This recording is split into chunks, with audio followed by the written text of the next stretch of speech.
We turn now to our special report, Violence in Michiana. Why shoot? Tonight, we're digging deeper into that question. It's the first time you'll see a story like this one. Joshua Short joins us now with his special report. We're taking a deep dive on the topic of gun violence in Michiana. Shootings in our area, South Bend in particular, happen way too often. In fact, right now, police, they're investigating over a dozen criminally assaulted shootings in April alone, about a handful of them fatal. So tonight, we're digging deeper into the question, why shoot?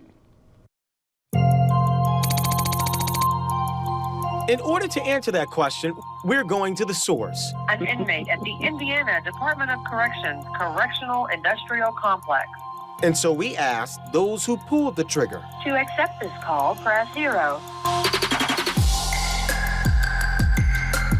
I caught up with not one, but 3 convicts. 1 current, 2 former. All have shot someone and are paying the price for their crimes. I fear for my life. I fear for my friend's life. It was about protecting, my family, to prevent us from going to jail. And I wanted to inflict the same pain on someone else that they inflicted on me.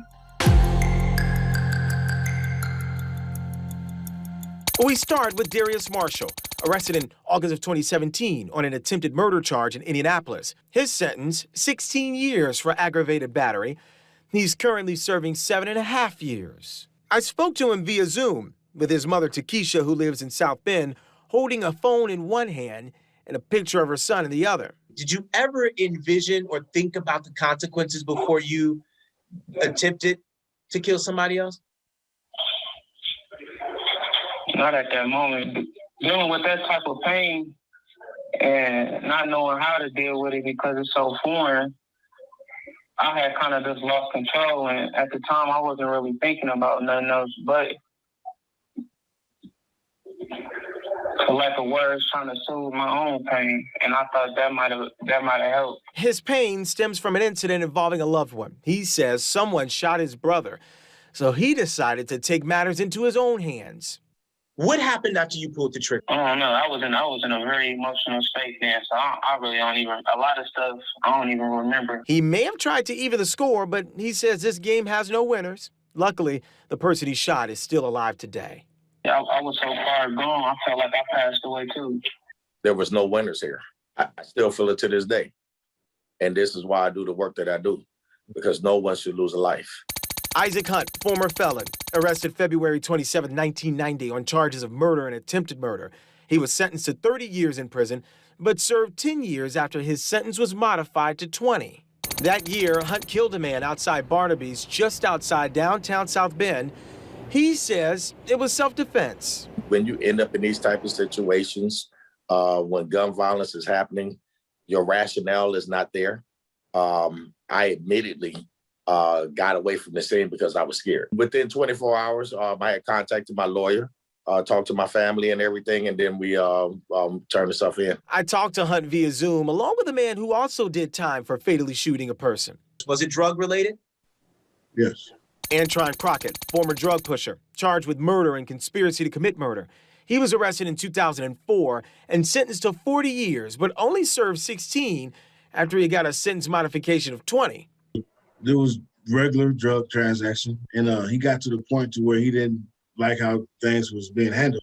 He told a friend that he was going to go to the police, which he was preparing to do, and didn't think that we would find out. And so leading up to that, before he can make it, we stopped him. Before this took place, did you think or consider the repercussions or getting caught or the consequences at all? My conscience was dead to anything like that. I didn't, like I say, it was a lifestyle. So that was just a part of it. It wasn't about right or wrong. So where does this lifestyle start? It wasn't that the household was bad. It was just I had felt the need to do my own thing.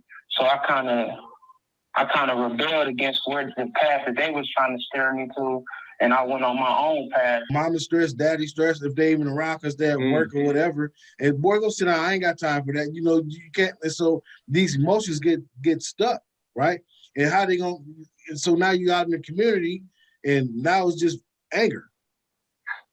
the availability of guns. You can get a gun faster than you can buy some marijuana, which is 5 miles away in Niles, Michigan. We need parenting. You know, everybody is going through a lot.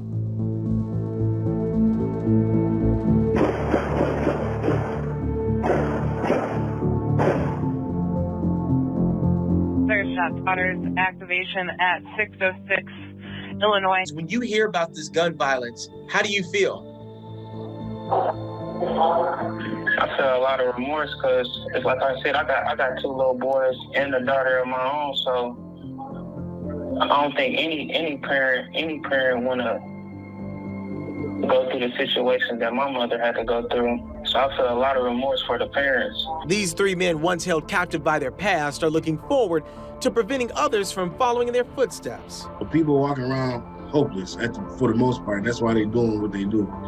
Because, it seems like, well, what I got to live for.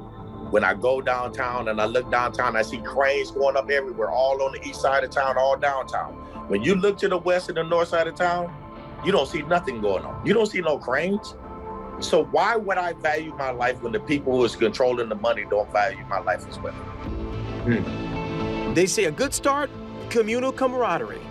That's why now, like with the things that, like with nonprofits and all the stuff that my mother is doing, I would like to be a part of that so I can show young men like myself and younger that there is another alternative to dealing with our anger. The code on the street is snitches get stitches, right? So how can the police try to reduce violence and get the ones off the street who's causing the most dangerous things in our community when the community won't speak up? It's easy for people to kill somebody when you don't love yourself, and when you're hurting internally. But when I love myself, it's easy for me to love you and not do harm to you. Hunt may look familiar to many of you because he's now focused on finding solutions against violence in our communities. He's supervisor for Goodwill Industries of Michiana's Group Violence Intervention and Trauma. He's currently working on a master's at IU South Bend. He works as a harm reduction specialist with Imani Unidad and also created a nonprofit called Dream Builders Incorporated. Speaking of nonprofits, you also heard Darius there. He said he's going to be joining his mom's efforts in the community. Well, her name is Takesha Jacobs. She's the vice president of Jump for Jesus and lead chief ambassador for Bullets for Life.